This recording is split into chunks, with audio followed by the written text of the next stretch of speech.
Me rastin e festës së 70 vjetorit të çlirimit të Elbasanit nga pushtuesit nazist gjatë luftës së dytë botërore, janë organizuar aktivitete të ndryshme në përkujtim të dëshmorëve dhe veteranëve që luftuan për liri. Nxënësit e gjimnazit Konstantin Kristoforithi kanë organizuar në teatrin Skampa një konferencë të shoqëruar edhe me një aktivitet festiv. Të pranishëm në këtë eveniment kanë qenë dhe drejtues të pushtetit lokal, si dhe përfaqësues të drejtorisë arsimore, të cilët kanë ndjekur aktivitetin e organizuar nga nxënësit. Në fjalën e hapjes së aktivitetit ka përshëndetur drejtoresha e shkollës Haxhireja Upi.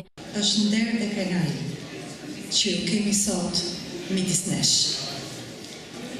Antifashizmi që një dukuri e re e shekullit të 20, sepse për herë të parë ndërtoi një ndërgjegje mbar botërore ku popullt u bën të ndërgjegjshëm se duhet të ngriheshin mbi dallimet, mbi politikat përçarëse dhe të përballonin rrezikun e çmendurisë së antifashizmit.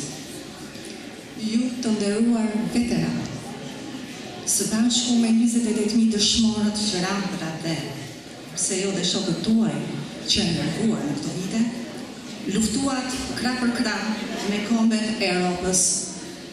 Ju u angazhuat me një përpjekje të madhe luftarake dhe përgjithshme në krah të koalicionit të madh antifashist botëror. Nderimi i sakrificave të luftëtarëve të lirisë dhe tërë populli dhe i familjeve që hapën porta dhe zemra për ta të rinj në këtë sakrificat të pashoqe.